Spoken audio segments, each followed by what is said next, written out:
Reds, Tuesday the 7th of January. How was it Tuesday the 7th of January 2020 already? Flying in it, mate. Oh, amazing. Some teams are not even in the FA Cup anymore. Well, we'll get to that in a minute. Anyway, listen, today's Talking Reds, we're delighted because today's Talking Reds is again in the partnership with Lavazza, who are Liverpool FC's official coffee partner. Celebrate the partnership, Lavazza have released these beauties, LFC branded coffee machines, which are available to buy now. Lavazza have also released these eco-crap thingies that you can see here. For the machines which are 100% compostable, so much better for the environment. All in all, boss gift for any Reds. It's my dad's birthday next month, I'll probably get one myself. And there's also a link to buy the machines in the video blurb below. Get involved. There you go. So, Jose Mourinho gave a press conference, I think it was yesterday, and he spoke about Liverpool, quote, being the best team in the world at the moment. Well, it's listen, yesterday I was watching the Liverpool match. I think I was watching the best team in the world at this moment.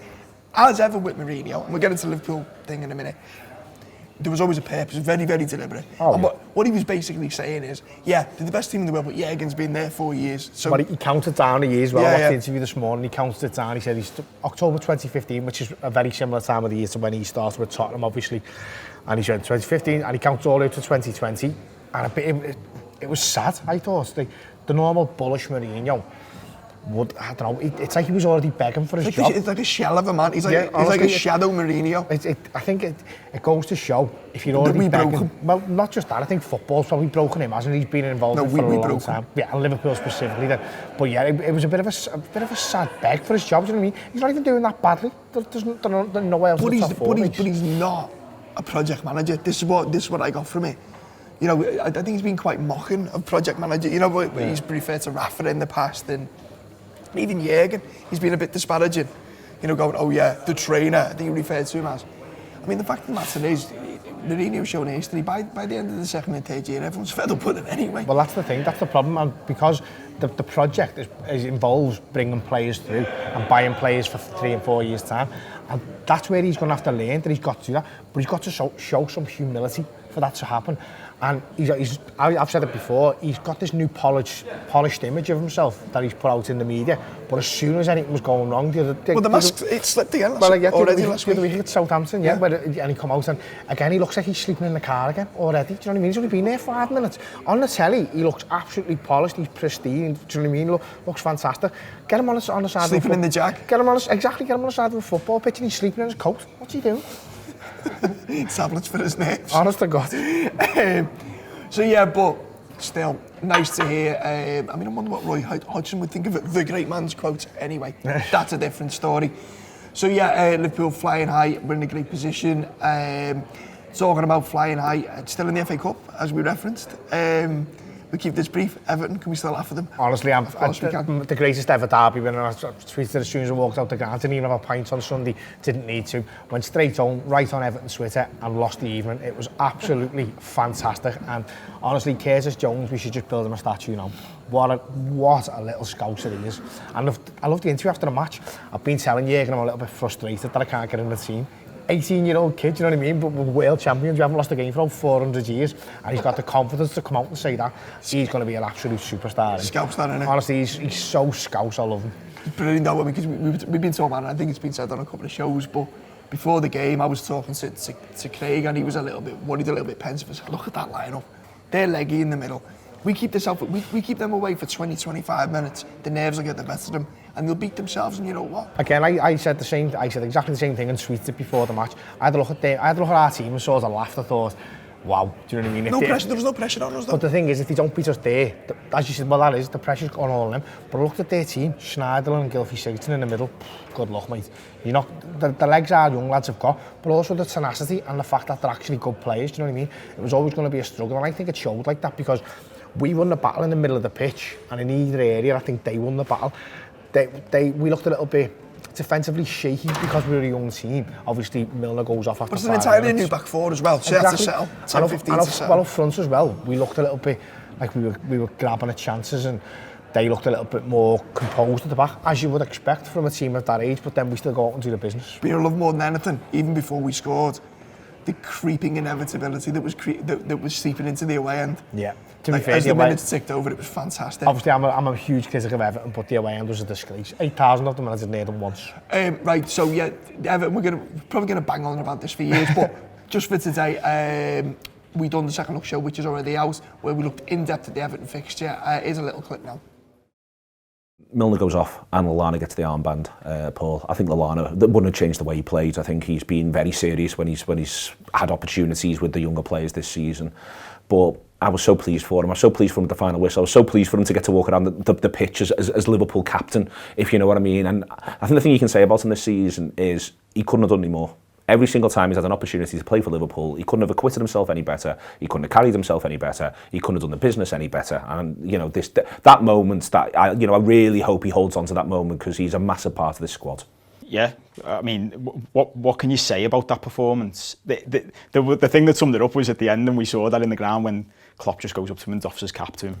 It's just a lovely moment, that of what a performance. And look, we bang on about Ferguson's Man United team for ages, and for a long time I've been saying, yeah, we've had generations, haven't we? We've had teams where we've got that first team, we've got these good players, but then in and around them, like under Rafa especially, you're like, we get past that 11, and what have we're left with? And there's Ferguson down the road, and he's managing to bring in the likes of John O'Shea and Darren Fletcher as squad players who are happy just playing 10 games a season, 15 games a season, and we always miss that. And when you've got the likes of Adam Lallana in your squad who can come in and put that performances in, to stealing Neil's point before from off air, when compare that to Schneiderlin, like it's night and day. And we're back. Yeah, so brilliant that. And if you haven't already subscribed, get on it. Great time to be a Red. Flying top of the league, best team in the world according to Mourinho. You know, one of them, innit? Back from the FA Cup. The FA Cup draw was last night. Yep. I was convinced we were going to get Man City. I think everyone was, weren't they? Especially with the balls are coming out. Yeah. But no, it turns out we've got a decent. Well, not a decent. You never get a decent. We've got a good draw. We've got an exciting draw. You couldn't. The only way you could have handpicked a better draw was if you'd have got the same draw but at home. But the thing is, but then you want to go with. Well, for the away travelling fans, it's much better, and obviously it's definitely a weekend game. I think it's probably likely to be the Sunday, so hopefully it'll be Shrewsbury, because it's only an hour and a half away. So yeah, Bristol City or Shrewsbury basically. And it'll be a new ground for most people as well. So Bristol City's obviously a bit of a longer haul, but again, for the away fans, that's half the fun, isn't it? The travel to get there. So I'm made up with the draw. I think obviously the way it's going to fall as well between two very important league games with Wolves and West Ham. It's 3 away games in 6 days or 7 days, maybe depending on when the fixtures fall. But he's obviously going to play the same team again. But the fact that it is away, give that team a chance to say, well, listen, it's not just at Anfield. We can go away and prove against what are probably going to be a team that gives you a little bit more intensity than Everton did the other day, so that we can do it again. And listen, Curtis Jones will need the leads to the FA Cup. I'll be made up with that. Oh, fantastic. I'm with you though. I'll go with Shrewsbury. I mean, Shrewsbury famously knocked Everton out of the FA Cup, like, you know, just to follow a theme. Just on that, I was at the Bristol City match when they beat us in '94 as well, so that in the Cop I nearly walked into a lamppost on the way home. Just a little thing I always remember. You're making a habit of knocking into things and falling over. I am indeed, yeah. I've got a big old bruise somewhere that shall remain nameless after the leaving the Sheffield United game, fell down the stairs in the Cop. So yeah, that was a bit of an embarrassing moment for me. Thanks, Andy. So Shrewsbury, little known fact about Shrewsbury, Stephen Gerrard was once a regular at Gay Meadow, believe it or not. Yeah. Ian Dunbavin, close friend of Stephen's, was on loan at Shrewsbury, and a mate of mine who was working with at the time used to follow Shrewsbury home and away. And like every other week, Gerrard was there getting photos with everyone there with sounds, but bit of a weird, be like a weird double take thing, you know, if you didn't know, and like just walking in. Yeah, what's going on here? So anyway, there you go. Okay, some other little bits. Liverpool have been active in the transfer market. Bit out of left field, Joe Hardy, striker signed from Brentford. Well, as you can see, I've done my research here because I've never even heard of it. Well, there you go. 21-year-old striker signed from Brentford, undisclosed fee. Bit of a weird one because he's not even in Brentford's first team, 21 years of age. I get a sense that, I don't know, we might turn out to be the next superstar. Michael Edwards has pulled one out of the bag, who knows, but get the sense that it's kind of filled a gap in the squad, a Bobby Duncan-sized hole, shall we say, or maybe even a Ryan Brewster, but we'll come on to that in a bit. Yeah. Talking of Bobby Duncan, lad. What's he done now? No, not on what, it just shows his impatience. Look at what Liverpool done the other day. And look where he is. He's not playing for Fiorentina. He's gone over there, burnt all his bridges, fell out with everyone. When he could have been scoring the winner at the Cop against Everton. It's a cautionary tale for any young player, but this goes back to there was a time when we were younger where people said you never leave Liverpool because there's only one way and it's down. And the first one to ever really book that send, I suppose, Keegan did it because he went to Hamburg and won Player of the Year. But McManaman was the first one to ever do it. Everyone else sort of fell down a little bit. But since then, obviously Suarez has famously gone on and been absolutely fantastic. But Torres went and his career was on a downward trajectory. Look at Phil Coutinho. He could be the best player in the world now. I genuinely mean the best player in the world if he'd stayed at Liverpool. But he's gone to Barcelona. He's had a tough time. Now he's at Bayern Munich and he's doing well, but the chunk of the best years of his career have gone down the drain. He's missed about 2 years of football and he's at 28, 29 now, when he should have been flying high European champion. And listen, as I say, it's a cautionary tale. Bobby Duncan's a young kid, so the impatience is there, but Curtis Jones has come in and obviously he's had a little flyer, and Ryan Brewster's, you're going to say now, obviously he's looking at maybe going on loan, but again, the patience he's shown has been rewarded. But when he's been injured, Liverpool have really put their arm around him. They've made a big deal of him with stuff like the kit launches and things like that. Last year he was involved in all that. He's involved in all of the media side of it. So I think it goes to show that, listen, there's not much loyalty in football, but Liverpool are probably one of the clubs that do show more loyalty than others. It's interesting what you say there, because you mentioned the McManaman thing, because sometimes you have a misplaced sense of where we are in the world. I mean, Coutinho was a bit of a strange one because we were on an upward trajectory, but, you know, McManaman leaves for Real Madrid and he's probably signing for the biggest club in the world. And Liverpool aren't in a position where we would have liked them to be, even though at the time we were like, what are you doing? Whereas now, as you say, you know, we're in a position where you're literally leaving. There's only one way. Without being over top, you can legitimately make a case that Liverpool are one of the top 3 or 5 sides in Europe. But what's undeniable is we are at the top table now. Well, we're the best team in Europe at the moment. We're one of the biggest clubs in the world anyway, even when we're rubbish. So the fact that we're good now, and the thing is, it's not in the past it's been boom and bust for Liverpool. This is an upward trajectory which is continuing upwardly.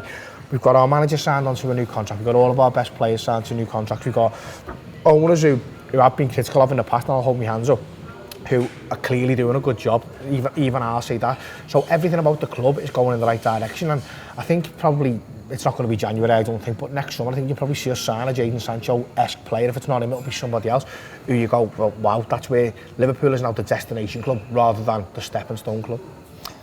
There you go, something better than I ever could. Okay, so also transfers on the way out. Looks like Ryan Brewster on-off move to Swansea is now going to go through on loan to the end of the season. I think it's fair to say the season's not gone as expected for him. A little bit injury hit, injury in and out, not really set the world on fire. Talent's undeniable. I think he's going back to one of the coaches Swansea's worked with England under 19s, I think, before. So hopefully a good move for him, get some form, come back fresh in the summer. I think he will as well. He's got it, Ryan Brewster, but he's just, the injury he's had is huge and it could have killed a lot of players' careers, and hopefully 12 months time, with 12 months of continuous playing and continuous scoring goals, he can come back as a superstar, and I really hope he does. And then last little bit of admin, the Anfield Road extension, the club have been holding consultations with the local community.